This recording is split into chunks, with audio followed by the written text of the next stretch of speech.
Assalamualaikum warahmatullahi wabarakatuh. Di sini saya akan mempresentasikan tugas-tugas dari metodologi penelitian. Sebelumnya, saya di sini akan memperkenalkan diri terlebih dahulu. Perkenalkan, nama saya Pio Jotika Sadewa dari NIM 2114 10110 dari kelas Sistem Bermasi 4B. Kita mulai saja dari tugas pertama. Di sini disuruh mencari 3 judul jurnal dengan topik yang sama. Di sini saya mengambil topik sistem informasi di bidang karyawan. Dengan judul yang pertama, sistem absensi karyawan secara real time berbasis Panjurfin menggunakan metode Rapid Application Development. Tahun 2021 dan pengarang dari judul ini adalah Fulcis Nurjajani, Joni Dwi Pribadi, Kadek Suarjana Batubalan, dan Milyun Nikma Saumi. Judul ini dari jurnal Sistem Informasi dan Sinta 2. Metodenya menggunakan metode Rapid Application Development yang kita bisa tahu dari judulnya saja, bahwa dia menggunakan metode Rapid Application Development atau RAD. Selanjutnya di sini ada hasil dan gap. Untuk hasil dari jurnal ini, sistem informasi absensi telah dikembangkan untuk diimplementasikan pada PT Sriwijaya 87 Malang. Dan berdasarkan hasil pengujian melalui kuesioner, sistem tersebut mudah digunakan dan dapat membantu proses pemberian upah pegawai melalui rekap absensi dan lembur setiap harinya. Dan untuk gap, sini adanya beberapa pegawai yang kurang wawasan dalam bidang teknologi sehingga kita menjalankan sistemnya diperlukan adanya sebuah panduan teknis. Dan untuk judul kedua, di sini saya mengambil judul Analisis Kinerja Sistem Informasi dan Teknologi Informasi untuk menunjang kinerja karyawan menggunakan framework IT Balance Scorecard. Judul ini tahun 2019. Pengarangnya Bertomoli Andeka Rocky. Tanama Melchior Nicolar Ngalumsin Sitok Dana.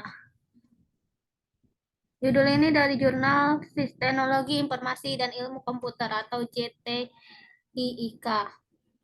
Dari Sinta 2. Judul ini menggunakan metode IT Balance Scorecard. Dan untuk hasilnya, memberikan nilai manfaat yang baik khususnya bagi kemajuan kinerja karyawan YP UKSW. Dan untuk gap yang pertama, di sini ada 2. Dan yang pertama itu pada perspektif orientasi pengguna, aplikasi untuk memonitoring YP yang akhir-akhir ini sering mengalami error. Dan akibatnya membuat koneksi jaringan WiFi agak lambat karena aplikasi tersebut tersambung ke koneksi jaringan WiFi. Dan inilah hal yang disadari oleh pihak WiFi UKSW dan harus dibenahi. Dan untuk yang kedua, pada perspektif orientasi masa depan, komplain dari pihak stakeholder yang tidak langsung ditangani tetapi harus menunggu waktu 2-3 hari dan terkadang menjadi keluhan pihak stakeholder. Untuk judul yang ketiga, saya mengambil judul Sistem Informasi Pengajuan Cuti Karyawan berbasis web menggunakan framework CodeIgniter. Tahun 2019, pengarangnya adalah Fauzi Hawari. Nama jurnal Jurnal Sistem Informasi dan E-Business, Sintah 2.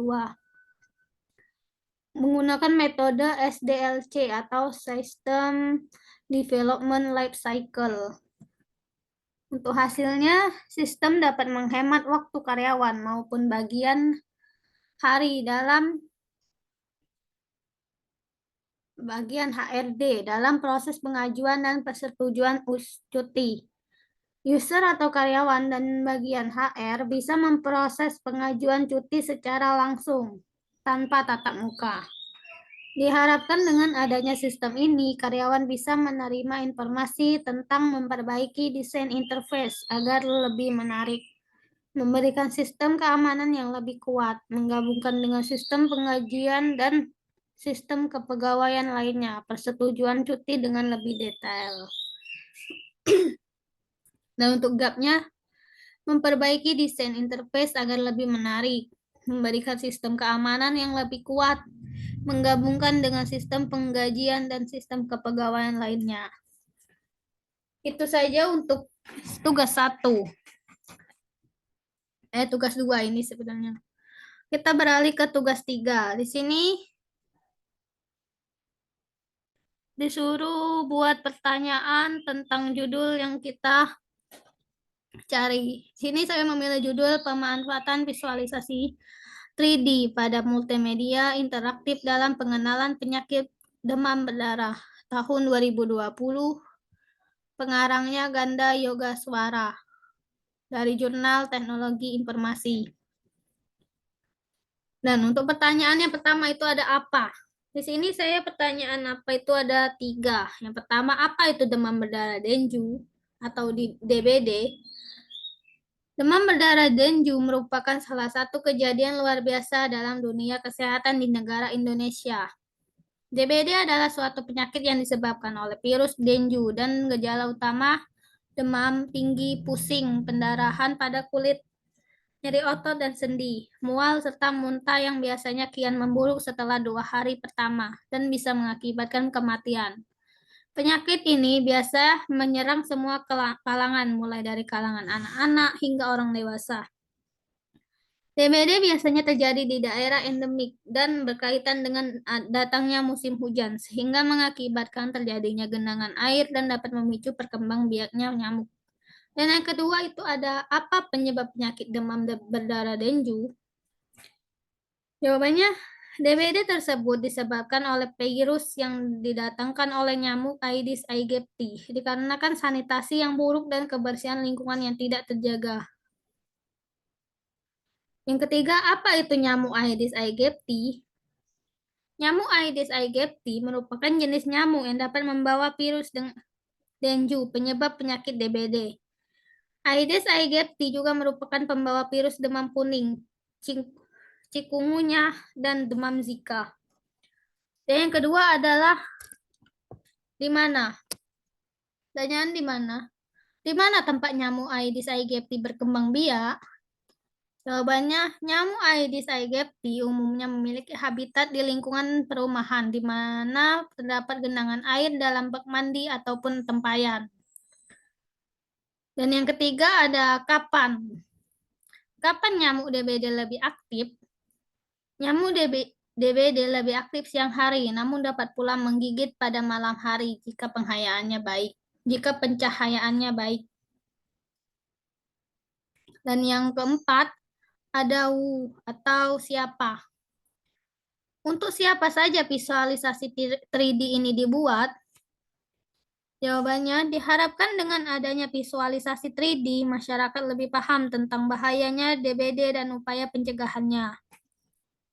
Yang kelima ada why, atau mengapa multimedia interaksi dengan visualisasi 3D diterapkan di masyarakat.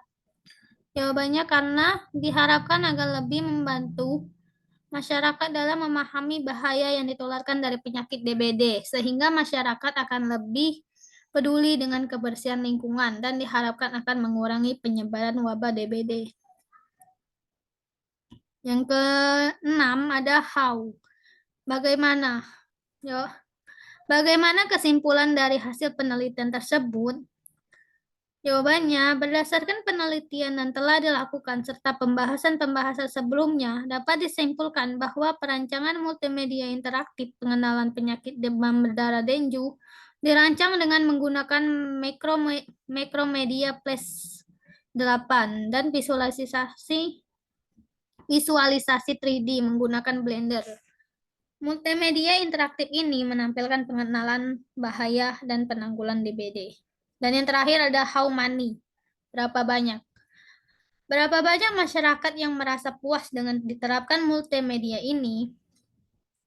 Diperoleh 85% masyarakat merasa puas dan 100% pihak Dinas Kesehatan merasa puas dengan multimedia ini. Multimedia interaktif ini dapat mempermudah kinerja pihak Dinas Kesehatan dalam melakukan sosialisasi, pengenalan, serta pencegahan DBD kepada masyarakat. Dan di sini ada intisari jurnal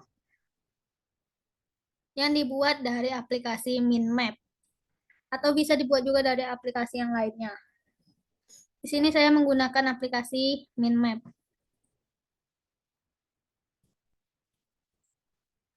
Sini ada demam berdarah dengue, ada penyebab, gejala, pencegahan. Di sini penyebab ada genangan air, virus nyamuk Aedes aegypti. Dan gejalanya ada ruam, demam tinggi. Pencegahannya mengurangi habitat nyamuk dengan menutup genangan air dan gunakan obat nyamuk. Kita beralih ke tugas selanjutnya. Di sini kita disuruh untuk buat daftar pustaka atau daftar referensi dari jurnal yang kita buat dari tugas 2 tadi.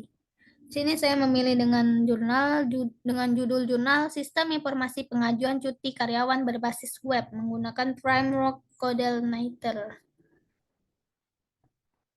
Di sini saya mengambil dari pendahuluan. Nah, di sini ada nama Saryanti 2018, di mana di sini sebelumnya ada angka 1.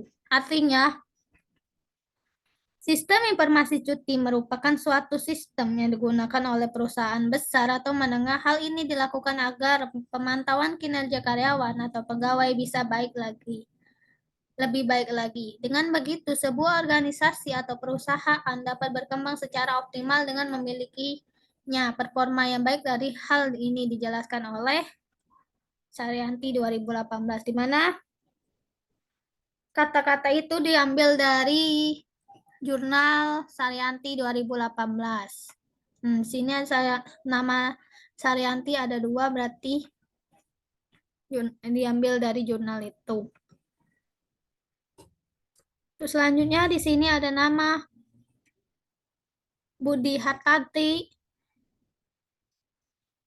dan Umam Putra dan Setianto, di mana jurnal-jurnal ini diambil dari ketiga pemilik ini.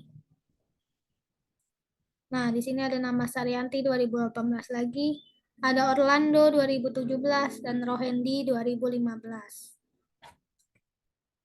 Nah, untuk ini ada daftar pustaka dari yang kita tulis tadi.